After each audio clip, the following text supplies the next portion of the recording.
کہ ہم جس طرف جا رہے ہیں، ہماری جو سارا ڈیولپمنٹ کا پروگرام ہے وہ جائے گا ہی اس طرف، ان علاقوں میں جو پیچھے رہ گئے۔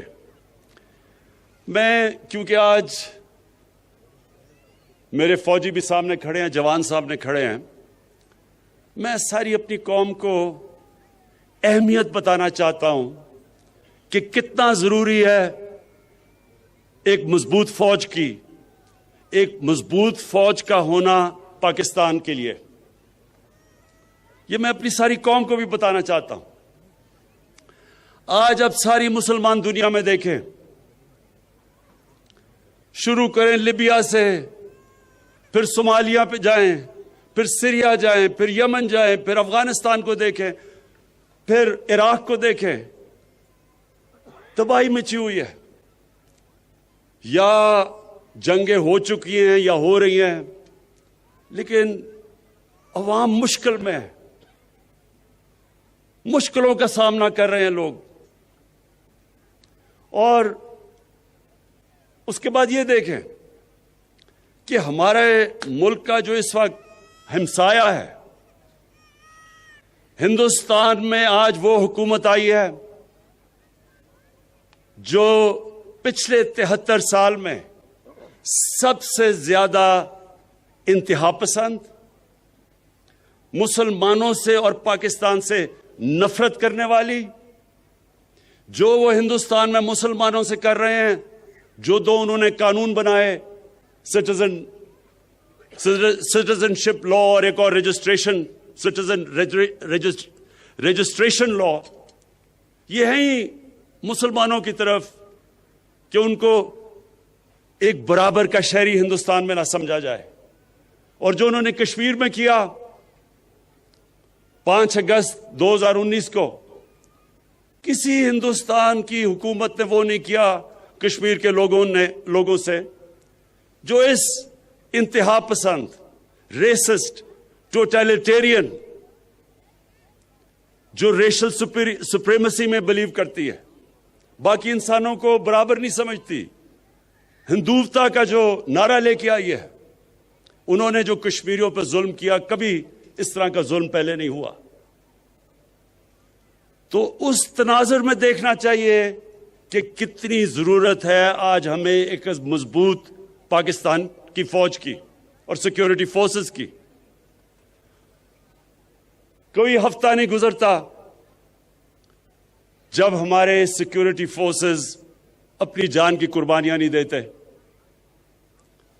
پرانے قبائلی علاقہ جو مرج ڈسٹرکٹس ہیں، اب ادھر سے لے کے آپ بلوچستان، کراچی میں بھی کبھی کبھی ایک پورا پلان سے پاکستان کے خلاف دہشت گردی کی جا رہی ہے، اور کون ان کے سامنے کھڑا ہے؟ ہمارے فوجی، ہماری سیکیورٹی فورسز، جو اپنی جان کی قربانیاں دیتی ہے۔ اور ہم وہ خوش قسمت ملک ہیں کہ جو پچھلے 15 سال میں جس طرح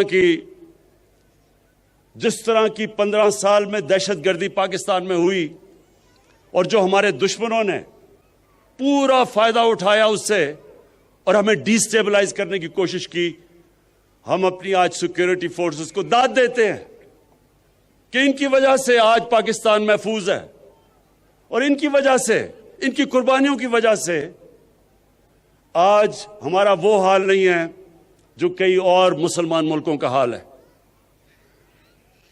اور ہمیں یہ بھی پتہ ہے کہ یہ جو نریندر مودی کی حکومت ہے، یہ ہر قسم کا اندر انتشار صرف دہشت گردی کے ذریعے نہیں، جو ان کا کلبھوشن یادو نے جو بتایا کہ کیسے بلوچستان میں اور کراچی میں اس کی مشن تھی دہشت گردی کرنے کی، یہ اندر اور انتشار پھیلا رہے ہیں۔ شیعہ سنی کی لڑائی، پلان کیا ہوا تھا کہ شیعہ اور سنی کے عالموں کو قتل کروائیں تاکہ انتشار پھیلے، اور وہ بھی میں آج داد دیتا ہوں اپنی انٹیلیجنس ایجنسیز کو کہ جنہوں نے بہت ان کے پروگرام تھے انتشار پھیلانے کے، وہ پاش کیے۔ میں آج جو آخر میں بات کرنا چاہتا ہوں وہ ایک آج کل کے دنوں میں ایک پورا پلان بنا ہوا ہے. ہمارے وہ لوگ جو کہ اپنے آپ کو ڈیموکریٹس کہتے ہیں, سیاستدان کہتے ہیں, وہ پوری طرح آج ہماری پاکستانی فوج کے اوپر اور پاکستان کی عدلیہ کے اوپر انہوں نے پورا ڈسکریڈٹ کرنے کا ان کو پروگرام بنایا ہوا ہے. لیکن یہ کیوں ہے؟ یہ آج سب میں اپنی قوم کو بتانا چاہتا ہوں یہ کیوں ہو رہا ہے. میرا جو پہلا جب میں وزیر اعظم بنا تو جو میرا پہلا خطاب تھا, اگر آپ وہ دیکھیں تو اس میں نے دو خاص طور پہ چیزیں کہی. میں نے یہ کہا کہ جن لوگوں نے 30 سال سے اس ملک کو لوٹا ہے, 30 سال سے اس ملک کا پیسہ چوری کر کر کے باہر لے کے گئے ہیں, یہ سب اکٹھے ہو جائیں گے. یہ اکٹھے میرے خلاف اس لیے ہوں گے کہ ان کو پتا ہے کہ میری تو 24 سال کی کیمپین ہی یہ تھی کہ اس ملک میں کرپشن کا سامنا کریں. جب تک کرپشن ہے ملک آگے نہیں بڑھ سکتا. اور میں نے کہا یہ سب اکٹھے ہوں گے. اور میں نے دوسری بات کہی کہ جس چیز میں پاکستان کا فائدہ ہے اس چیز میں ان کا نقصان ہے, اور جس چیز میں ان کا فائدہ ہے وہ پاکستان کو نقصان ہے. یہ چاہتے ہیں کہ ان کی ساری کرپشن جو انہوں نے اس ملک کا پیسہ لوٹ کے باہر لے کے گئے ہیں, یہ چاہتے ہیں کہ کسی نہ کسی طرح مجھے بلیک میل کریں اور میں ان کو NRO دے دوں, یعنی کہ ان کو معاف کر دوں جو انہوں نے اس ملک کا پیسہ چرایا. پاکستان کا فائدہ ایک چیز میں ہے کہ یہاں قانون کی بالادستی قائم ہو, طاقتور اور کمزور کے لیے ایک قانون بنے. یہ نہیں کہ صرف بچارے وہ لوگ جو مجبوری میں چوری کرتے ہیں وہ جیلوں میں جائیں اور بڑے بڑے ڈاکو ان کو NRO مل جائے اور وہ دندراتے پھریں اور وہ بار بار آ کے پھر ملک کو لوٹیں. قانون کی بالادستی کا مطلب کہ طاقتور اور کمزور کے لیے ایک قانون. اگر طاقتور چوری کرتا ہے تو اسی طرح اس طرح احتساب ہو جو عام آدمی کا ہوتا ہے. تو یہ میں نے کہا کہ ان کا جو انٹرسٹ ہے وہ پاکستان کے انٹرسٹ کے خلاف ہے, اور یہ آج ثابت ہو رہا ہے. سب اکٹھے بھی ہو گئے ہیں اور پوری طرح بلیک میل. پہلے انہوں نے مجھے بلیک میل کرنے کی کوشش کی معاشیت پہ, الیکشن جی غلط ہو گیا, ہم نے کہا کھول دو الیکشن, ادھر سے بھی بھاگ گئے. معاشیت اللہ کا شکر ہے کہ ایک وہ ملک کے چھوڑ کے گئے تھے جس کا دیوالیہ نکلا ہوا تھا, اللہ کا کرم ہے کہ وہ بھی صحیح طرف لگ گیا ہے. اس کے بعد کرونا کے اوپر انہوں نے کوشش کی. آج دنیا اکنالج کرتی ہے کہ جس طرح پاکستان کرونا سے نکلا ہے شاید ہی کوئی اور ملک نکلا ہو. پھر فیٹف کے اوپر جو ہندوستان پوری کوشش کر رہا تھا کہ پاکستان کو فیٹف میں بلیک لسٹ کروائیں, اس پہ بلیک میل کرنے کی کوشش کی, اس میں بھی میں بلیک میل نہیں ہوا. تو اب انہوں نے پاکستانی فوج کی طرف, پاکستان کے آرمی چیف, ISI کے چیف کے اوپر اب انہوں نے بندوقیں تانی ہوئی ہیں. پہلے تو میں آج اللہ کا خاص شکر ادا کرتا ہوں کہ اگر یہ ISI کے چیف کو اور آرمی چیف کے خلاف بات کر رہے ہیں, اس کا مطلب میں نے بالکل ٹھیک ان کو منتخب کیا. یہ میری سلیکشن بالکل ٹھیک تھی, کیونکہ اگر یہ ڈاکو ان کے خلاف بول رہے ہیں اس کا مطلب وہ ٹھیک لوگ ہیں. دوسری, میں آپ سب کے لیے, اپنی قوم کے لیے ایک چیز کہنا چاہتا ہوں کہ آپ اگر اسلام کی تاریخ پڑھیں, بر صغیر میں مسلمانوں کی تاریخ پڑھیں, تو مسلمان بہت کم, جب مقابلہ ہوتا تھا دشمن کا اور مسلمانوں کا, ڈٹ کے مقابلہ کرتا تھا مسلمان. لیکن نقصان مسلمانوں کو تب سب سے زیادہ پہنچایا مسلمانوں کے میر جعفر اور میر صادق نے.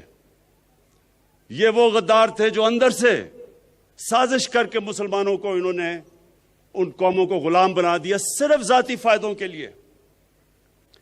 قرآن شریف میں منافق کا درجہ کافر سے نیچے رکھا ہوا ہے، کیونکہ وہ آپ کا بننے کی کوشش کرتا ہے، وہ اندر سے جڑیں کاٹ دیتا ہے۔ جنگ خندق میں جب نبی صلی اللہ علیہ وسلم مکہ کے کفار کا مقابلہ کر رہے تھے تو اتنا ہی بڑا جتنا کفار کی فوج تھی، اندر منافقین سے خطرہ تھا، اور اس لیے اللہ نے کہا تھا کہ ان کا درجہ کافر سے نیچے ہے، یہ زیادہ نقصان پہنچاتے ہیں۔ اور آج ہم پاکستان کے میر جعفر، میر صادق اور میر ریاض صادقوں کو دیکھ رہے ہیں۔ یہ وہ لوگ ہیں، یہ وہ لوگ ہیں جو آج نریندر مودی کی زبان بول رہے ہیں۔ دنیا نے کہا کہ جس طرح پاکستان نے پلوامہ کے بعد اپنے آپ کو کنڈکٹ کیا، مجھے سارے دنیا کے ہیڈز آف سٹیٹ کے مبارکی کے میسیجز آئے، اور یہ آج کہہ رہا ہے کہ جناب پاکستان نے ڈر کے کیا، جو کہ نریندر مودی نے ساری الیکشن کیمپین کی تھی اس پہ۔ اور سارا مقصد ان کا مقصد ہے کیا؟ سارا مقصد ایک ہے کہ کسی نہ کسی طرح عمران خان بلیک میل ہو کے ان کی اربوں روپے کی لوٹی ہوئی دولت جو باہر لے کے گئے ہیں، وہ کسی طرح اس کے لیے NRO دے دے، معاف کر دے۔ میں آج اپنی ساری قوم کو کہنا چاہتا ہوں کہ عمران خان کبھی ان ڈاکوؤں کو معاف نہیں کرے گا، بلکہ جس طرح انہوں نے ہماری عدلیہ کو اٹیک کیا، عدلیہ کے اندر بھی کوشش کریں کہ ایک جج کو اوپر چڑھا دیں۔ جب ان کو معاف کیا گیا حدیبہ پیپر مل میں سپریم کورٹ نے، تو تب عدلیہ ٹھیک تھی، لیکن جب ان کے خلاف 5 ممبر بینچ کا فیصلہ آتا ہے جو آج باہر بھاگا ہوا ہے، اس کے اوپر منی لانڈرنگ کا فیصلہ آتا ہے، تو تب عدلیہ بری ہے۔ اسی طرح جو فوج کے اوپر پریشر ڈالا ہوا ہے، یہ صرف اور صرف کوشش ہے کہ کسی طرح ہم اتنے پریشر میں آئیں کہ ہم ان کو معاف کر دیں۔ اب تک میرا پورا زور تھا پاکستان کی معیشت ٹھیک کرنے کا، کیونکہ ہمارے ملک کی معیشت کا بہت برا حال تھا۔ معیشت کے اوپر ابھی بھی میں زور لگاؤں گا۔ یہ میں آپ سب کو کہہ دوں کہ ابھی بھی انشاءاللہ معیشت پہ زور لگا رہے ہیں، کیونکہ وہ اللہ کا کرم ہے، صحیح طرف نکل گئی ہے۔ لیکن اب میں قانون کی بالادستی کے اوپر اتنا ہی زور لگاؤں گا۔ جو اسٹیٹ کے ادارے ہیں، ان کو اب میں خود دیکھوں گا کہ اس ملک میں قانون کی بالادستی قائم کرے، اور یہ جو طاقتور، اس ملک کے طاقتور مجرم، یہ جو اس ملک کو بلیک میل کرنے کی کوشش کر رہے ہیں، ان کو قانون کے نیچے لے کے آئیں۔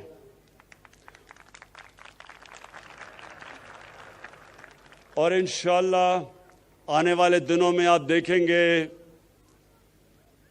کہ کس کی ٹانگیں کامتی ہیں اور کس کے ماتھے پہ پسینہ آتا ہے۔ یہ ساری قوم دیکھے گی۔ شکریہ۔